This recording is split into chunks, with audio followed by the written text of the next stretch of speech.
Hello guys, bon dia. Welcome back to Frankie Off Grid. It is just absolutely gorgeous here at the moment. I think this is one of my favourite times of year, the spring. We've had so much rain previously this spring, but it's finally calming down a little bit now, so we can actually enjoy it. And I think because of all the rain, we've just got so much wildflowers, everywhere's feeling really green and lush, and because Iwan's been really looking after the land, it just feels delightful. It's really, really nice. And I think because we've got this deck now as well, we're sitting out and enjoying it more, seeing more of the wildlife and the birds, so feeling very, very lucky to be here today. So as hopefully this rainy season we've been having is starting to come to an end, our thoughts are naturally turning to summer, which is one of the most challenging seasons here with the heat. So the first thing we really need to do is sort out the watering of the garden, because with the 40 degrees heat, then it needs watering almost every day, to be honest, and if we can get that automated, then it just gets kept on top of a lot better. So that's the plan, and we're still continuing to sort of clear this area under the lean-to so that we can start moving forward with the next project of working on the house. We've got all these bits of wood that we had previously used for other things, and we want to use some of that for a structure in the garden, so that is what we're up to today. But before we get started, I would just like to tell you about Wild, who I'm delighted to say we have partnered with again. Wild's mission is to rethink the throwaway culture of all our bathroom essentials and creates refillable products for deodorants, hand and body wash, as well as lip balms. So they create these refillable aluminium cases that you can then buy the refillables that come in a bamboo compostable packaging, and they recently sent us this beautiful new aluminium case that is a collaboration with Emma Bridgewater using their classic polka dot design, and it's just so cute. I think one of my favourite things about them is they always smell really, really great, and we've now got their Summer Breeze scent, and it's just such a lovely fresh scent. I think it's freesia, water lily and a deep ocean musk, and it just smells like summer. And not only do they smell great, but all the Wild products are made with natural ingredients and they're vegan and cruelty free. So if you would like to smell delightful whilst also reducing your plastic waste, then you can head to the link in our description below or scan the QR code on the screen to go to their site, and you can use our code for a limited time, Frankie Off Grid, to get 20% off all Wild products. Thank you to Wild for sponsoring, making us smell great, and we'll get into what we're up to this week.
So this bench is actually a birthday present from my dad.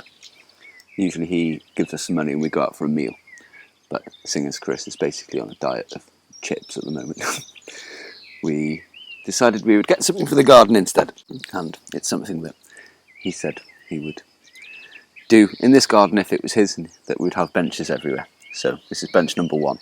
I like it. Somewhere we certainly wouldn't normally sit. Anyway, I'm going to cut some more grass.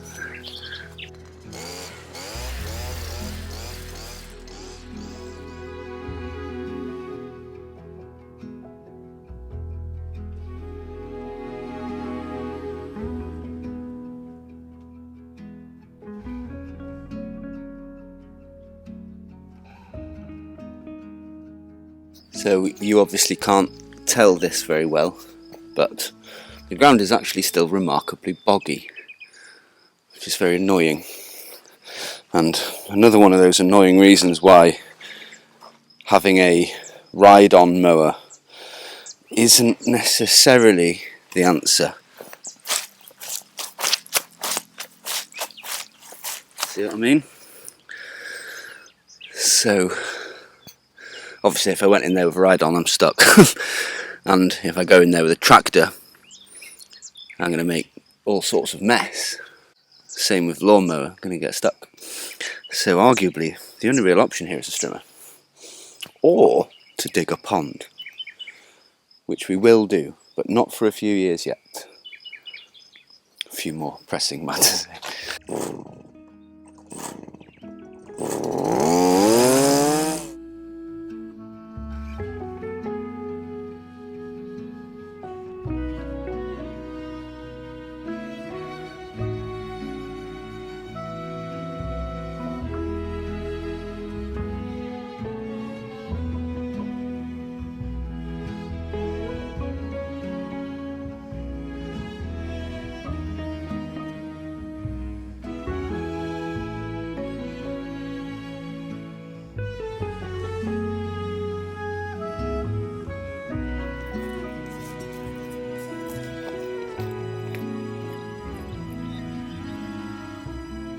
It's a half and half day today. There's plenty of cloud about, but the sun keeps poking out every now and again.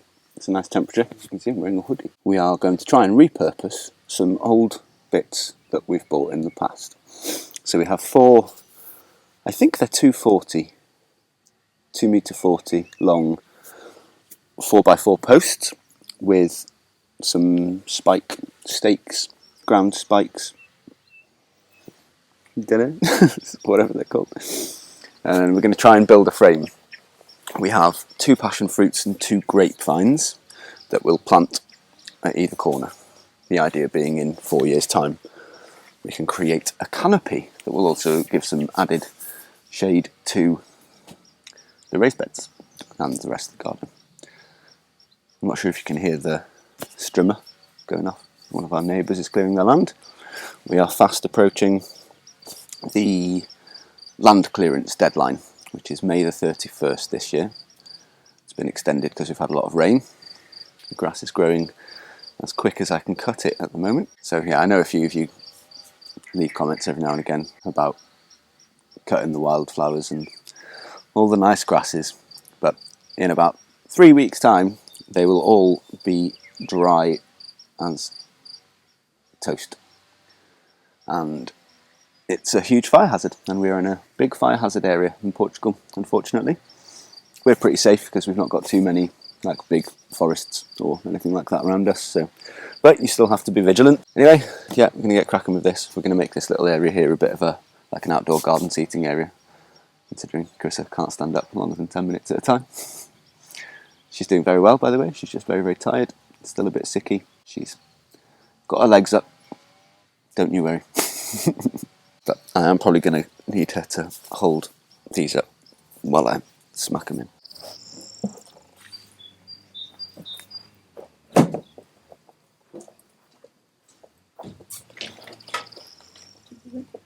I'm going to get the wine barrels out and pressure wash the inside of them.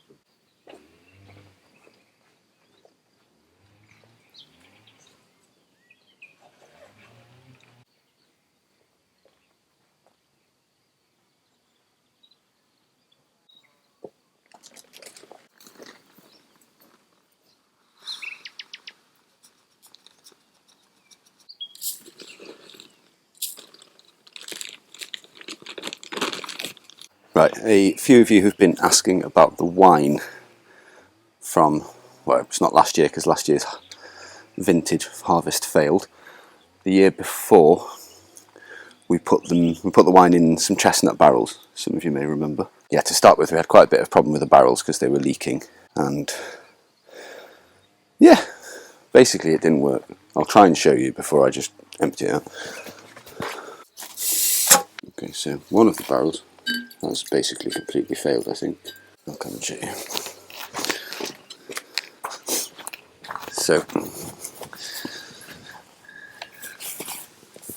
So we use this to extract the wine from the barrel.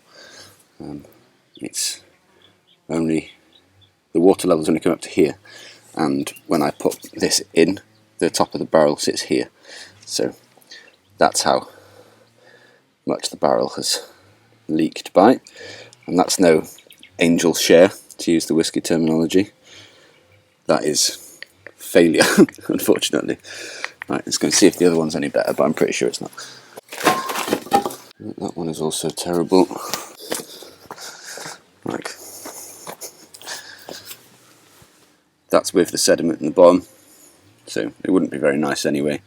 But looks like we also have some like calcification or something. Not sure, but anyway, certainly don't want to drink it. And it has very firmly brought to the end our wooden barrel experiment, here at least. I think we're going to go back to steel, and it's much more controllable.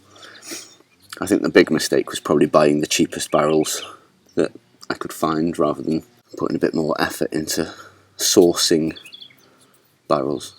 Anyway, we now have 2 ornamental barrels. Well, we will have. I'm going to have to clean them and empty them. So I'm going to get the pressure washer out and, well, get the barrels out of the barn first.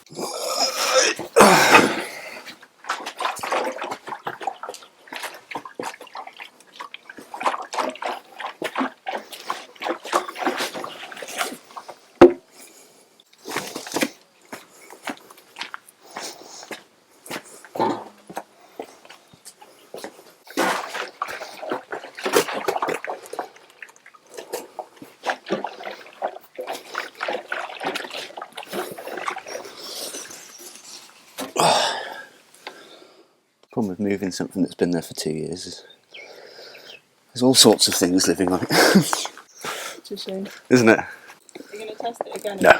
No. I am done with small oak barrel experiments.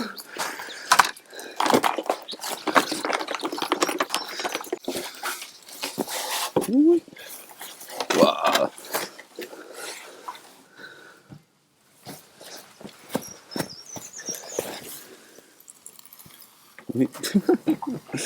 That wasn't supposed to happen, but now that it's happening.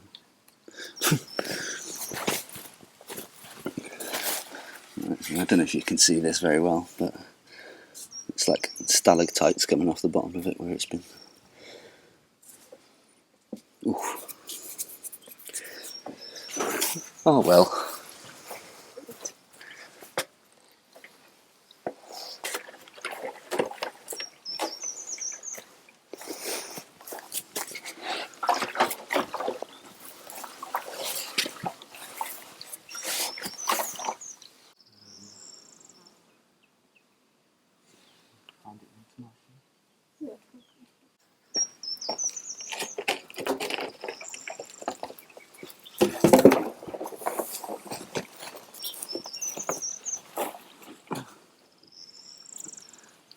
This one's even worse than.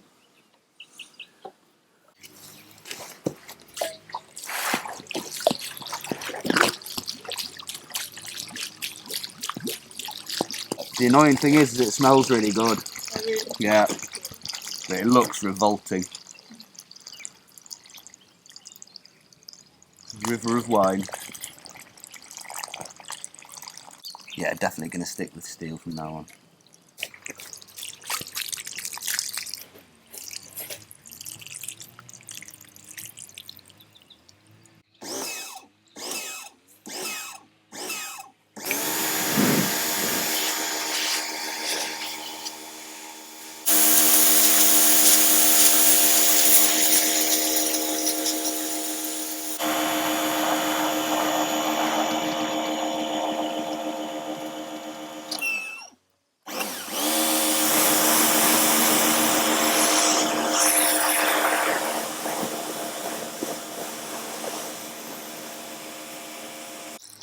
It means it's gone very wrong.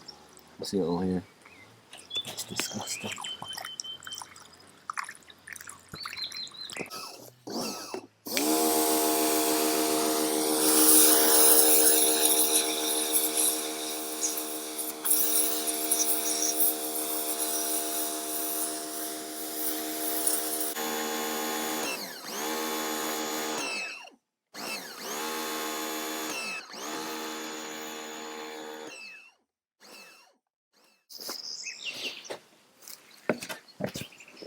Good afternoon, guys. How nice is this bench? So happy to have this little spot to sit in the garden. We need to set up the watering system. We've had so much rain in this spring that we haven't needed to water the garden, but now we're getting to the dry season, so that's the next plan. And we need to work out where the sprinklers are going to cover to make sure the bench doesn't get wet, and then we can decide on the positioning of that. There are some very, very dark skies, so I'm intrigued to see if we get rained on. We did just have a little downpour, so yeah, fingers crossed it stays dry enough for us. Our land is smelling like a winery, which I'm like, I've not been able to drink wine in a very long time. I'm enjoying the smell of it. So gutted that it didn't work. It is. But it's a nice table. It is. It does look great though. Should be a beer really. But, yeah. It's a little bit early. 5 o'clock somewhere. It's going to rain. It is. It's really dark over there, isn't it? But we'll see how far we get. Now. I can't wait to sit here with a cup of tea in the morning. I knew it. Have to turn it round so you get sunrise behind me. It's true. Hello. Right then. So, should we do the sprinklers first? I guess so. Makes the most sense, doesn't it? Yeah. Let's try and work out the best way to do these and whether or not this is the best place for the bench. What do you think, Albs? What do you think? We can include that one in that sprinkler. Yeah, in that case, put it there and it goes that way. Okay, so bits. We need hose pipe. Yes. There's a load of hose pipe there. Cool. Do you want me to go get it? No, I'll go get the hose pipe. Okay. It's heavier. The bits are on top of the compost in the back of the car. Okay. The other connectors. So we've been... Oh, the colour's really weird. We've been finding all our sprinkling stuff from last year. And, of course, there is a solitary bee nest inside this attachment, which is quite funny. We shared in the last video about these bees. They're solitary bees, and what they're doing is they're laying nests. They pack a mud nest. I'm guessing it's going to be just one baby in there. I don't know. If you guys know, then please leave us a comment. I'd love to find out. But yeah, they just pack it all up, and they're not honeybees, so getting a hive wouldn't stop them from doing it. Yeah, I think this is the kind of thing that people make, like those bug hotels with all the little holes in. That's the kind of thing that they would do. They're not honey producers, unfortunately, but they are very cute and funny, and doing lots of good pollinating. And the Albs. Yes. Right.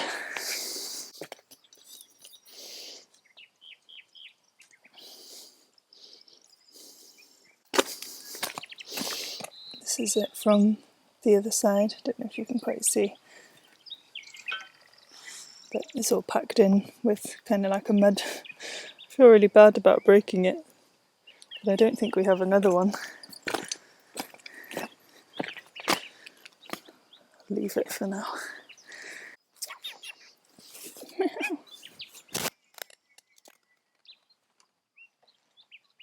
Now I've got to keep strong, huh? And of course, it is now raining. So, see you when it's not.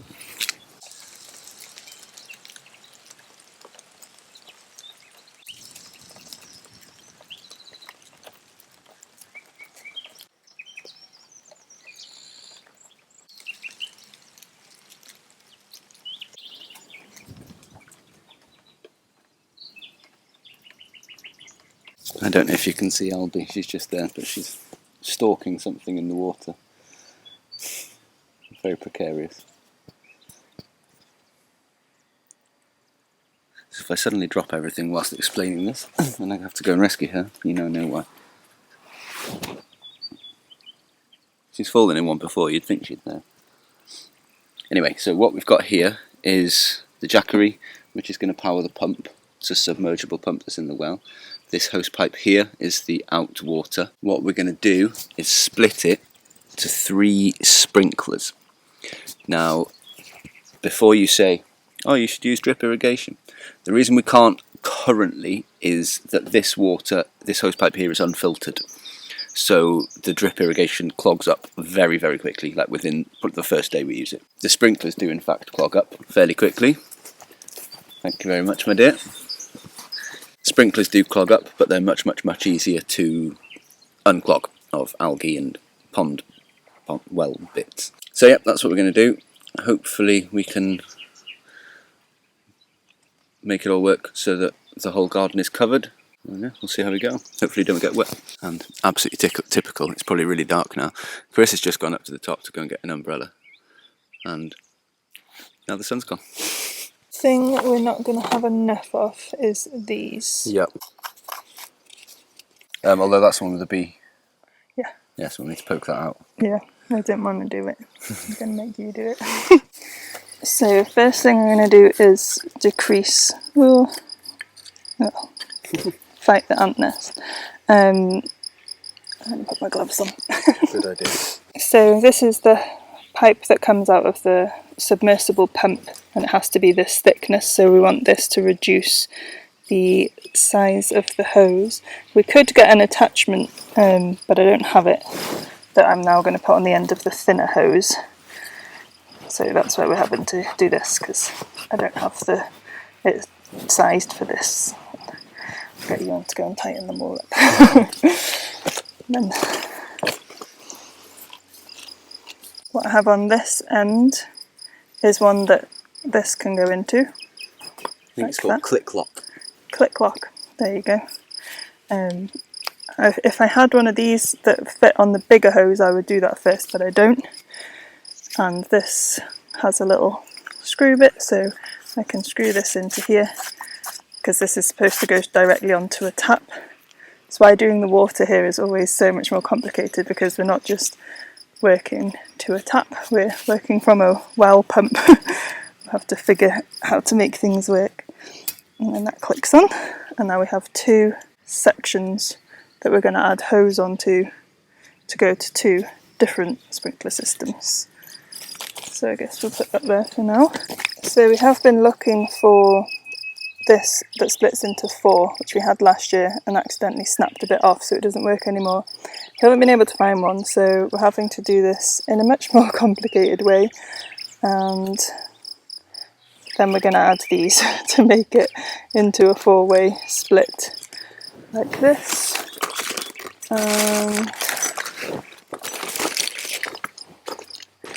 Like this, which means we need to put a little bit of hose between each bits of this, and hopefully we've got enough of these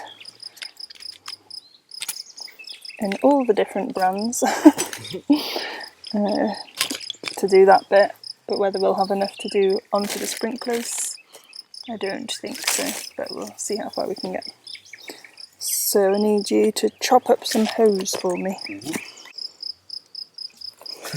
Let me.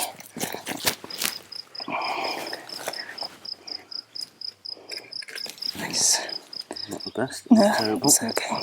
And then the same again? Yeah. I'll try and do the similar.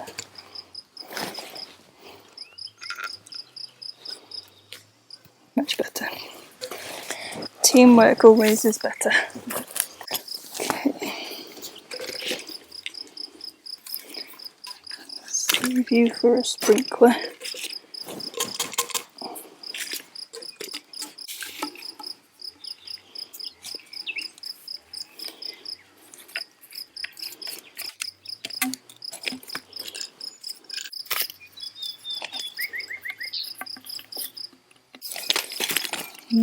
That crazy contraption is the first step.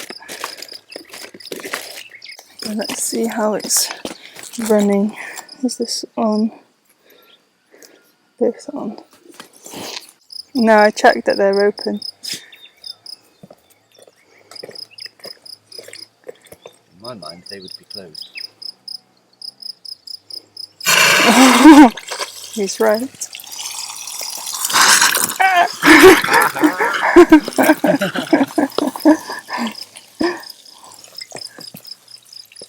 Okay, that looks fairly good. Okay, let's get it attached to the first sprinkler, but I think that's all we're going to be able to do with the amount of fixtures we have. So we will need a bit of this hose chopping. So this is the filter inside the sprinkler. That's what always gets clogged up. We have to clean that regularly, and why we need to sort out the filter on the pump, but we didn't really manage to do it last year. So this now screws into here. You come and make it tighter. So that clicks on there, and then we need to cut this so it can attach to this. I guess let's put this more in the garden so it's less taking over the path. Have you got the bit you need? No, so it needs to go to there. Yeah. But we've not got the attachment, but I can take it off there for now, just so we've got one set up.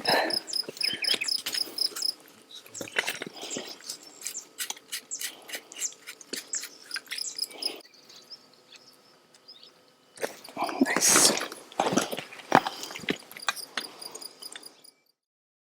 So Iwan has been out this morning to get more parts for the sprinkler system because we couldn't get any further without them, and we've managed to attach one more sprinkler. The pressure is a bit low, so the area that the sprinkler covers isn't as big as we would hope, but we're just making sure everything's really tightly fixed and there's no leaks, see if that helps.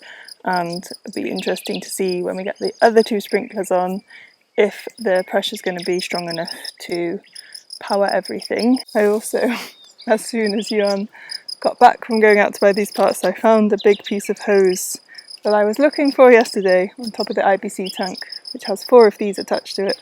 So that was a bit annoying because we could have got further yesterday, but it's all good. Handily, that means all this pipe already has them attached to. Yeah.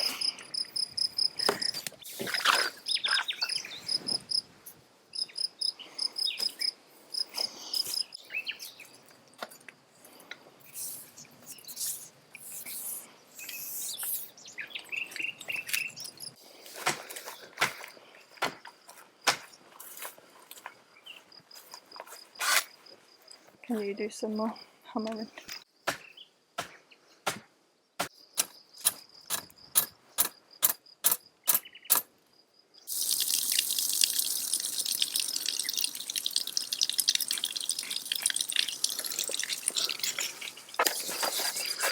Need more pressure.